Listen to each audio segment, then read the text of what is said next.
Hello student. चलिए हम लोग स्टार्ट करते हैं। वायुमंडल का संगठन तथा संरचना, ठीक है ना। 11th क्लास की एनसीईआरटी है। 11th क्लास का अध्याय 7 है, ठीक है ना। इसके पहले हमने 6 लेसन कंप्लीट कर लिए हैं। 6 लेसन में हमारा लास्ट वाला जो लेसन था वो कारकों द्वारा निर्मित भू आकृतियाँ थी, ठीक है ना। अब हमें पढ़ना है क्या, वायुमंडल का संगठन तथा संरचना। देखिए, भू आकृति विज्ञान में उतना शामिल था, मतलब भू आकृति के बारे में हमने पढ़ा, और उसके पहले हमने पृथ्वी की उत्पत्ति वगैरह क्या ब्रह्मांड संबंधी चीज़ें भी पढ़ी। अब हम पढ़ेंगे क्या, वायुमंडल का संगठन तथा संरचना। चलिए हम स्टार्ट करते हैं इसे, ठीक है। क्या कोई व्यक्ति वायु के बिना रह सकता है? हम लोग दिन में 2-3 बार भोजन करते हैं तथा कई बार पानी पीते हैं, ठीक है, सबको पता है इतनी बात। कई बार पानी पीते हैं, लेकिन सांस लगभग प्रत्येक सेकंड लेते रहते हैं। जीवित रहने के लिए वायु सभी जीवों के लिए आवश्यक है। मनुष्य जैसे कुछ जीव बिना भोजन और बिना पानी के लिए कुछ समय तक जीवित रह सकते हैं, लेकिन सांस के लिए बिना कुछ मिनट भी जीवित रहना संभव नहीं होता है। यही कारण है कि हमें वायुमंडल का विस्तृत ज्ञान होना चाहिए। वायुमंडल विभिन्न प्रकार के गैसों का मिश्रण है, ठीक है, और यह पृथ्वी को सभी ओर से ढके हुए। इसमें मनुष्य एवं जंतुओं के जीवन के लिए आवश्यक गैसें जैसे ऑक्सीजन तथा पौधों के लिए जीवन के लिए कार्बन डाइऑक्साइड पाई जाती है। वायु पृथ्वी के द्रव्यमान का अभिन्न अंग है। इससे कुल द्रव्यमान का 99% पृथ्वी की सतह से 32 किलोमीटर की ऊंचाई तक स्थित है। वायु रंगहीन गंधहीन होती है तथा जब यह पवन की तरह बहती है तब भी हम इसे महसूस करते हैं, ठीक है ना। तो इसमें ये वायुमंडल के बारे में बताया गया है, ठीक है ना। वायुमंडल किस तरह से है पृथ्वी पर हमारे, ठीक है।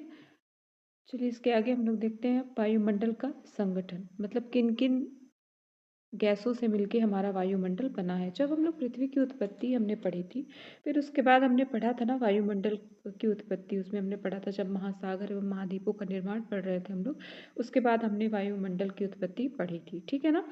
तो चलिए स्टार्ट करते हैं हम लोग इसमें।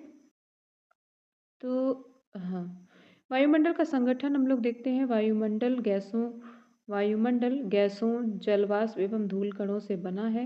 वायुमंडल की ऊपरी परतों में गैसों का अनुपात इस प्रकार बदलता है जैसा कि 120 किलोमीटर की ऊंचाई पर ऑक्सीजन की मात्रा नगण्य हो जाती है। इसी प्रकार कार्बन डाइऑक्साइड एवं जलवाष्प पृथ्वी की सतह से 90 किलोमीटर ऊंचाई तक ही पाए जाते हैं। इसको याद रखना है, ठीक है ना।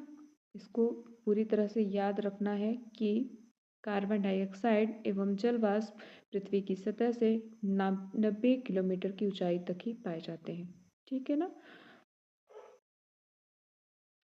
और इसको याद रखेंगे कि ऑक्सीजन कहाँ तक, तो 120 किलोमीटर की ऊंचाई तक ऑक्सीजन पाई जाती है, ठीक है ना। चलिए आगे देखते हैं हम लोग गैस, ठीक है ना। कार्बन डाइऑक्साइड मौसम विज्ञान की दृष्टि से बहुत ही महत्वपूर्ण गैस है, क्योंकि यह सौर विकिरण के लिए पारदर्शी है, ठीक है। सौर विकिरण के लिए क्या है, पारदर्शी है, लेकिन पार्थिव विकिरण के लिए अपारदर्शी है, ठीक है।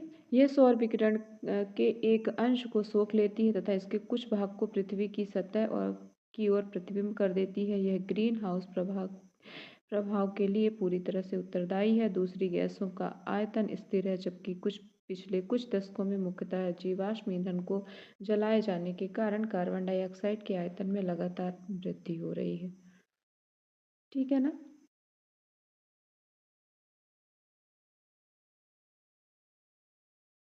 कार्बन डाइऑक्साइड के बारे में बताया गया है कि कार्बन डाइऑक्साइड अगर मौसम विज्ञान के दृष्टि से देखा जाए तो बहुत ही महत्वपूर्ण गैस है, ठीक है ना, क्योंकि यह सौर विकिरण के लिए पारदर्शी है, ठीक है ना। सौर विकिरण के लिए क्या है, ये पारदर्शी है, लेकिन पार्थिव विकिरण के लिए अपारदर्शी है। कहने का मतलब ये, इस लाइन का मतलब ये है कि सूर्य के प्रकाश को तो आने देती है, लेकिन जो पृथ्वी का पार्थिव विकिरण होता है, जो पृथ्वी तापमान को वापस करती है जब, तब ये अपारदर्शी बन जाती है, ठीक है ना। यह सौर विकिरण के एक अंश को सोख लेती है तथा इसके कुछ भाग को पृथ्वी की सतह की ओर प्रतिबिंबित कर देती है। ग्रीन हाउस प्रभाव के लिए पूरी तरह उत्तरदायी है। ठीक है, तो इसमें कार्बन डाइऑक्साइड की उपस्थिति होना भी अनिवार्य है। ठीक है, लेकिन इसकी अधिक मात्रा हानिकारक है। ठीक है ना, क्योंकि सूर्य का प्रकाश ये आने तो देती है, लेकिन आने के लिए ठीक है आने देती है, लेकिन जाने में क्या करती है कि ये पृथ्वी को गर्म करने में मदद करती है, और जो पृथ्वी से जो पार्थिव विकिरण होता है, ठीक है ना, उसे फिर ये रोकती है। ठीक है ना, पार्थिव विकिरण आप लोगों को शायद नया शब्द होगा। पार्थिव विकिरण, देखिए पार्थिव विकिरण में जब हम लोग अभी ऊर्जा बजट पढ़ेंगे, ठीक है ना, सौर ऊष्मा बजट वाला पढ़ेंगे हम लोग पैरा, तब समझ में आ जाएगा। अभी के लिए आप लोग इतना जान लीजिए कि जो सूर्य से प्रकाश आता है, ठीक है ना, पृथ्वी के लिए, तो पृथ्वी में पूरी तरह से ये इस तरह से सूर्य का प्रकाश पृथ्वी अपने पर जो पड़ता है, तो ये कुछ भाग क्या करती है, इसका जो लगभग भाग, ठीक है ना, ये क्या करती है कि लौटा देती है, वापस वायुमंडल में छोड़ देती है। तो ये जो इधर से जो सूर्य से आता है प्रकाश, वो सौर विकिरण कहलाता है। ठीक है ना, और जो पृथ्वी से जाता है, ठीक है ना, इस तरह से, तो वो क्या कहलाता है, ये पार्थिव विकिरण कहलाता है। इसके बारे में थोड़ा सा बाद में डिटेल में पढ़ाया जाएगा। ठीक है, ये ग्रीन हाउस प्रभाव के लिए पूरी तरह से उत्तरदायी है। दूसरी गैसों का आयतन स्थिर है, जबकि पिछले कुछ दशकों में मुख्यतः जीवाश्म ईंधन को जलाए जाने के कारण कार्बन डाइऑक्साइड के आयतन में लगातार वृद्धि हो रही है। इसने हवा के ताप को भी बढ़ा दिया है। ओजोन वायुमंडल का दूसरा महत्वपूर्ण घटक है, जो कि पृथ्वी की सतह से 10 से 50 किलोमीटर की ऊंचाई के बीच पाया जाता है। यह एक फिल्टर की तरह कार्य करता है तथा सूर्य के निकलने वाली परावैंगनी किरणों को अवशोषित कर उसको पृथ्वी की सतह पर पहुंचने से रोकता है। ठीक है,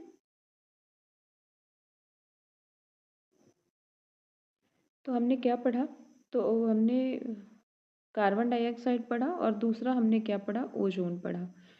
ठीक है ना, देखिए इसमें यह ग्रीन हाउस के लिए पूरे कुछ पिछले कुछ सॉरी दूसरी गैसों का आयतन स्थिर है, जबकि पिछले कुछ दशकों में मुख्यतः जीवाश्म ईंधन को जलाए जाने के कारण कार्बन डाइऑक्साइड आयतन में लगातार वृद्धि हो रही। इसने हवा के ताप को भी बढ़ा दिया है। ओजोन वायुमंडल का दूसरा महत्वपूर्ण घटक है, ठीक है ना, जो कि पृथ्वी की सतह से 10 से 50 किलोमीटर की ऊंचाई के बीच पाया जाता है। क्या, ओजोन गैस। यह एक फिल्टर की तरह कार्य करता है तथा सूर्य से निकलने वाली परावैंगनिक किरणों को अवशोषित कर उनको पृथ्वी की सतह पर पहुंचने से रोकता है। ठीक है, ओजोन गैस के बारे में सभी ने लगभग पढ़ा है। ओजोन परत हमने बहुत पढ़ा है, छठवीं, क्योंकि पर्यावरण में ये मुख्य रूप से ये इस पार्ट को शामिल किया गया है। ठीक है ना, तो आगे देखते हैं हम लोग जलवाष्प। ठीक है ना, आगे हम लोग देखते हैं क्या जलवाष्प।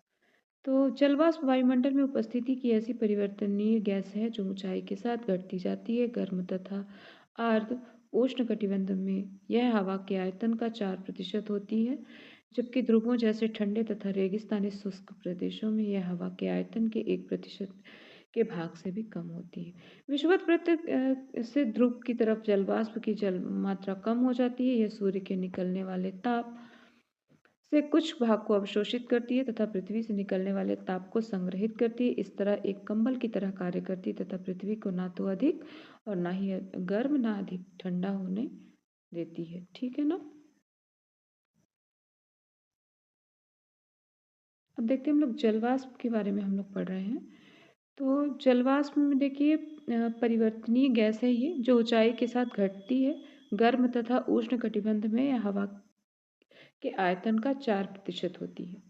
ठीक है ना, इसको याद रखेंगे, 4% होती है हवा के आयतन का, जबकि ध्रुवों तथा ठंडे रेगिस्तानों जैसे प्रदेशों में आयतन का 1% भाग से भी कम होती है। ये प्रश्न पूछा गया था। ठीक है ना, ये प्रश्न किसी न किसी एग्जाम में पूछा गया है।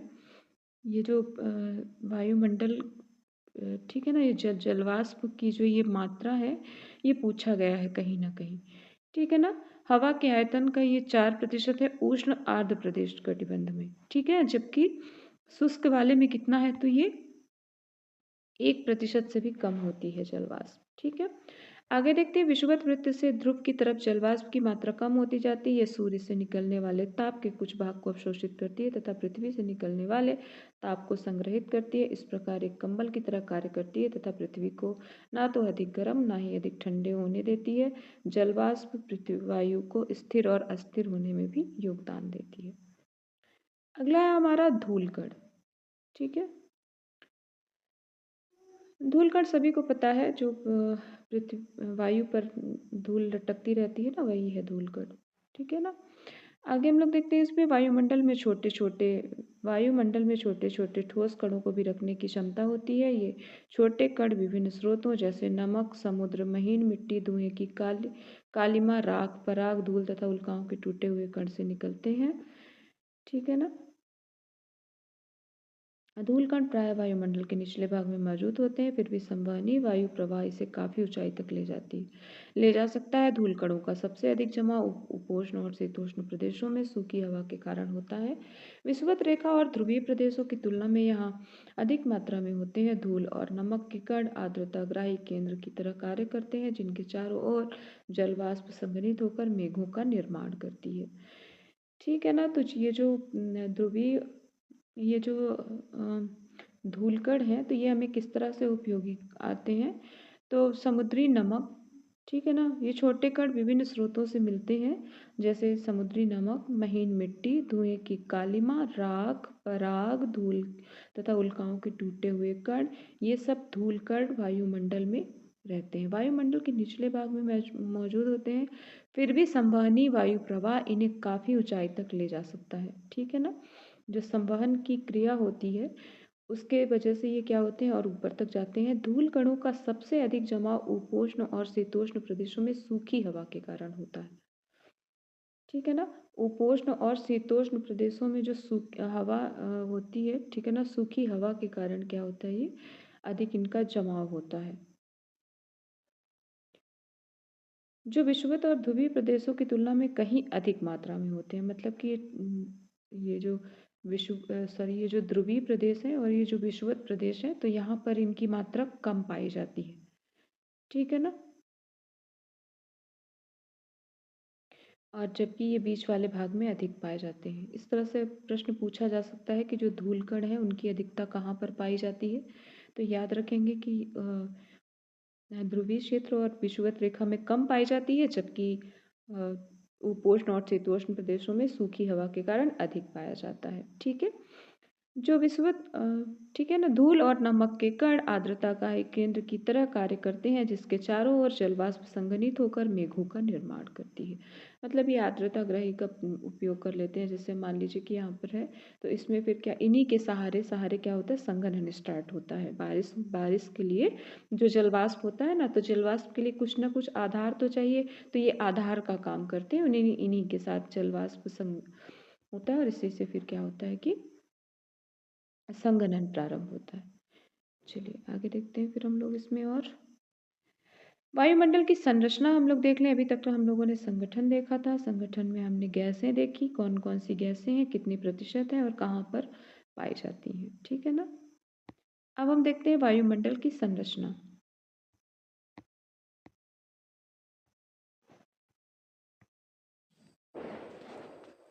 हेलो स्टूडेंट, चलिए हम लोग स्टार्ट करते हैं वायुमंडल की संरचना, ठीक है। वायुमंडल की संरचना में हम लोग देखते हैं, 10 सेकेंड, ठीक है। हाँ, चलिए स्टार्ट करते हैं हम लोग वायुमंडल की संरचना। वायुमंडल की संरचना में हमें हाँ, अभी तक हम लोगों ने वायुमंडल का संगठन पढ़ा था, ठीक है ना। कौन कौन सी गैसों से मिलकर वायु मतलब वायुमंडल बना है, और किन किन गैसों की उपस्थिति कहाँ पर कैसी होती है, कौन सी गैसें विषुवत रेखा पर ज़्यादा हैं, कौन सी गैसें, ठीक है ना। कुछ कुछ गैसें ऐसी हैं, जैसे जलवाष्प हो गया, ठीक है ना, धूलकण हो गया, तो ये कुछ विषुवत रेखा पर अधिक हैं और ध्रुवों पर कम है, कुछ उपोष्ण पर अधिक है, उष्ण पर अधिक है, कुछ उष्ण पे कम है, ठीक है ना। तो इस तरह से हमने अभी तक वायु का संगठन देखा, ठीक है ना। ऑक्सीजन कितनी ऊंचाई पर पाई जाती है, नाइट्रोजन कितनी ऊंचाई पर पाई जाती है, और कार्बन डाइऑक्साइड कितना, कहाँ पर कितनी पाई जाती है, कार्बन डाइऑक्साइड किस तरह से हमारे लिए उपयोगी है और ऑक्सीजन हमारे लिए किस तरह से उपयोगी, तो ये हमने देख लिया है, ठीक है। अगर आप लोगों ने नहीं देखा है तो आप दोबारा से पढ़ लीजिए उसको, ठीक है। तो हम लोग स्टार्ट करते हैं यहाँ से वायुमंडल की संरचना, ठीक है। चलिए, वायुमंडल अलग अलग घनत्व तथा तापमान वाली विभिन्न परतों का बना होता है। पृथ्वी की सतह के पास घनत्व अधिक होता है, जबकि ऊंचाई बढ़ने के साथ घटता जाता है। तापमान की स्थिति के अनुसार वायुमंडल को 5 विभिन्न संस्तरों में बांटा गया है। ये हैं क्षोभ मंडल, समताप मंडल, मध्य मंडल, वायुमंडल, वायुमंडल और बहिर्मंडल, ठीक है ना। जिस तरह से हमारे धरातल से ऊंचाई बढ़ती जाती है उस तरह से इसका क्या किया गया है, इसको बांटा गया है, ठीक है ना। जैसे मान लीजिए कि हम यहाँ से ये, ठीक, जैसे मान लीजिए कि ये धरातल है और फिर इसकी ऊंचाई के अनुसार फिर इसको परतों में बांट दिया गया। जैसे जैसे हम ऊपर जाते जाते हैं वैसे वैसे इसका नामकरण किया गया है, ठीक है ना। ये जैसे कि इसमें बताया गया आप लोगों को, तो सबसे पहला क्षोभ मंडल, ठीक है ना, और इसकी ऊंचाई भी बताई गई है, ठीक है ना, इस तरह से। फिर समताप मंडल, ठीक है, ये किलोमीटर में इसकी ऊंचाई है। क्षोभ मंडल 10, हालांकि क्षोभ मंडल की जो ऊंचाई है इसमें आगे हम लोग पढ़ेंगे कि एक जैसी नहीं रहती है, ध्रुवों पर इसकी ऊंचाई कुछ और होती है, भूमध्य रेखा पर इसकी ऊंचाई कुछ और ही होती है, ठीक है ना।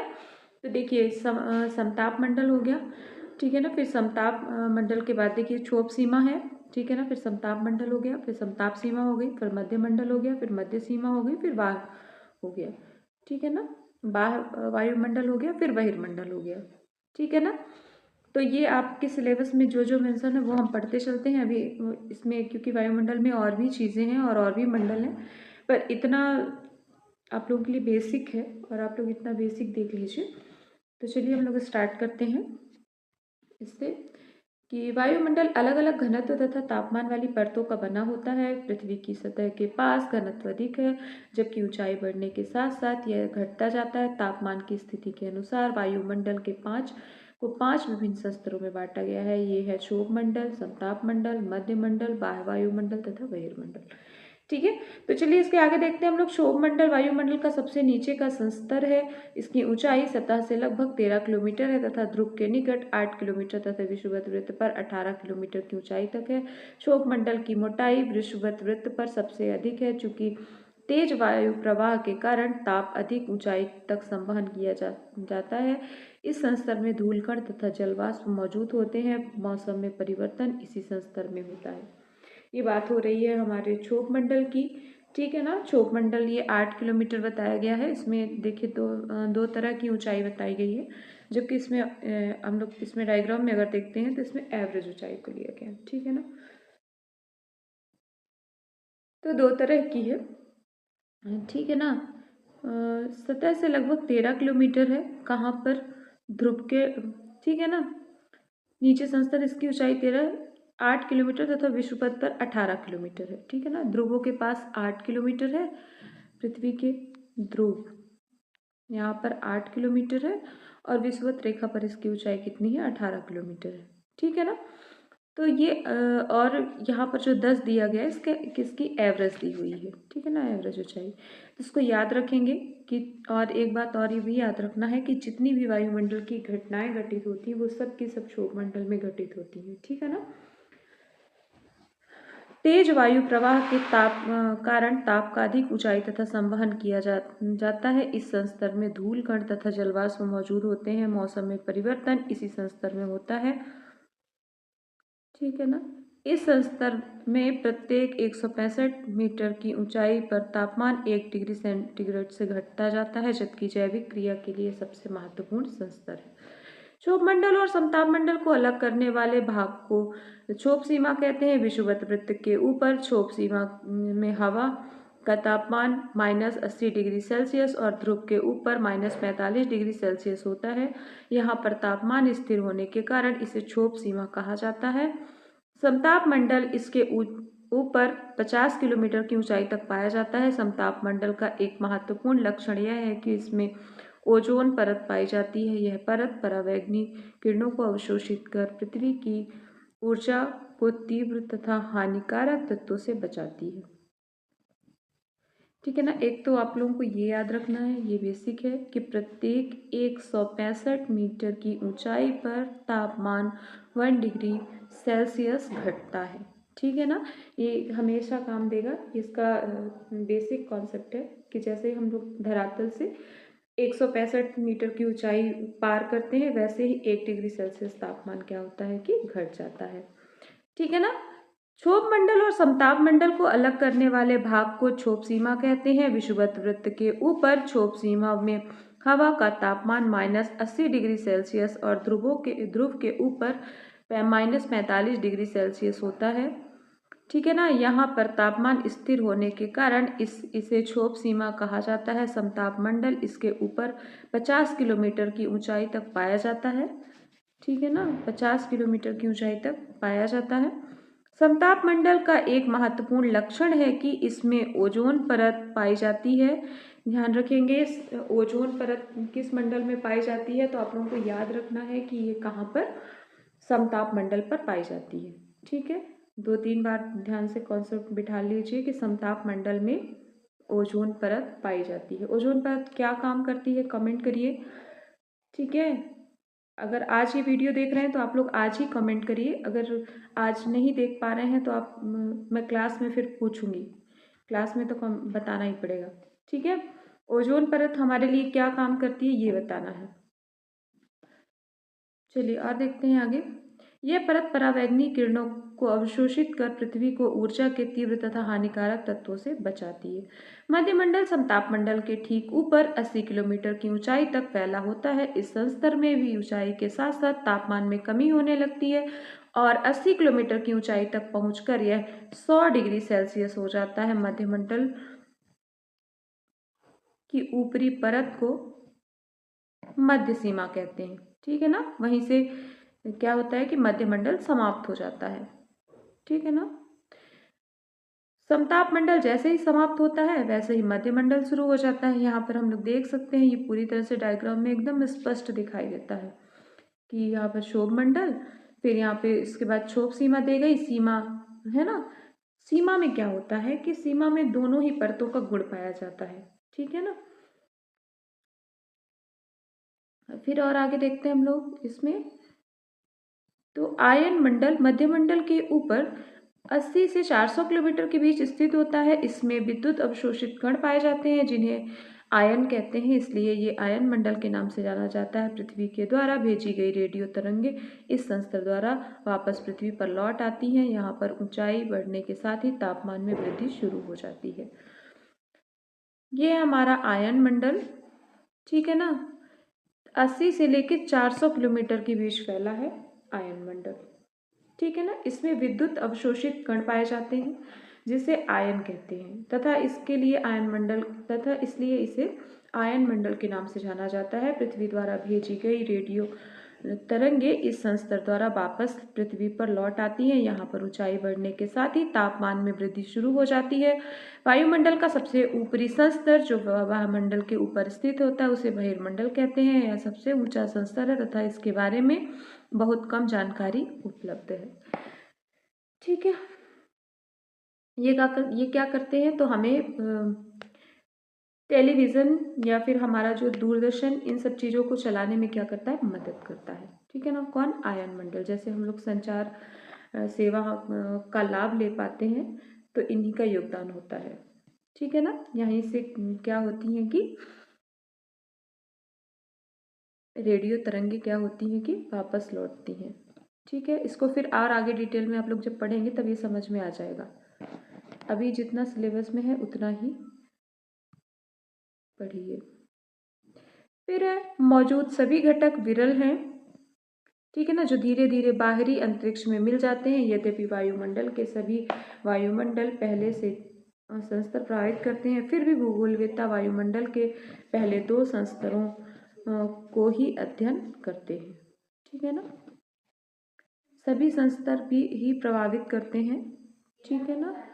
फिर उसके बाद क्या होगा, यद्यपि वायुमंडल के सभी संस्तर हमें प्रभावित करते हैं, फिर भी भूगोलवेत्ता वायुमंडल के पहले 2 संस्तरों का ही अध्ययन करते हैं, क्योंकि सारी घटनाएं जो हैं वो 2 ही मंडलों में होती हैं। हालांकि और भी मंडल प्रभावित करते हैं, लेकिन ठीक है ना।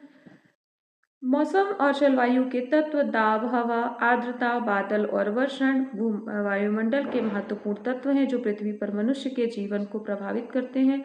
इन तत्वों के बारे में विस्तृत जानकारी 8, 9 और 10 अध्याय में है, जो हम आगे पढ़ते चलेंगे मौसम और जलवायु के तत्व में। ठीक है, तो चलिए हम लोग इसको फिर से देखते हैं, थोड़ा सा इसको फिर से एक बार समझ लेते हैं ताकि हमें ये याद रहे। ठीक है, तो कैसे स्टार्ट करें हम इसे, फिर से क्षोभ मंडल से। तो हम एक तो हमें याद रखना है कि क्षोभ मंडल, ठीक है ना,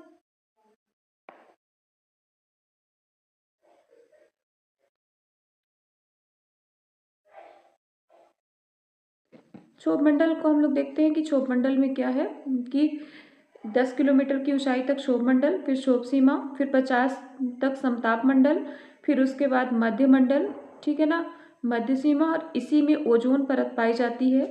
ठीक है, ओजोन परत की हम लोग यहाँ पर देख लेते हैं कि कितना है, हमने देखा था ना अभी, किसमें देखा था, समताप मंडल में ना।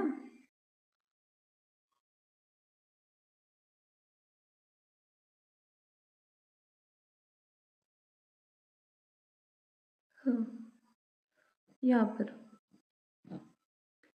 इसके ऊपर 50 किलोमीटर ऊंचाई तक पाया जाता है समताप मंडल का। एक एक मिनट,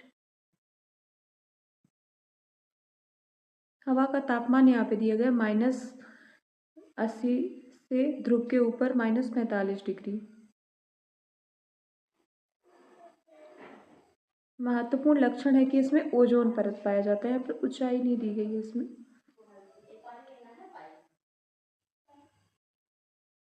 ठीक है, नहीं दी गई है, मतलब 12th वालों से शायद तक नहीं ही पूछा जाएगा, बाकी जो लोग पास कर चुके हैं उससे पूछा जा सकता है। ओजोन परत की भी ऊंचाई अलग अलग होती है, ठीक है ना, पहले विरल होगा फिर सघन होगा, इसके लिए मैं बताऊंगी आप लोगों को फिर।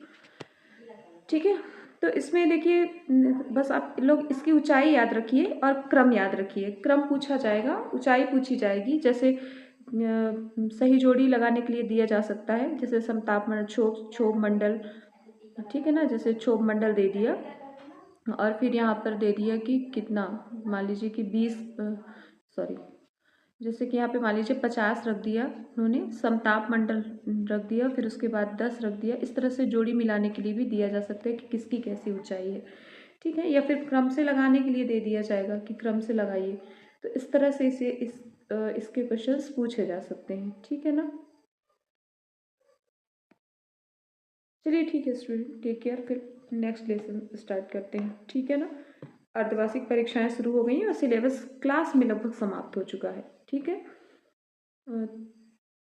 क्लास में रिवीजन चल रहा है और ये रिवीजन के तौर पर ही हम पढ़ रहे हैं, ठीक है। चलिए ठीक है, टेक केयर।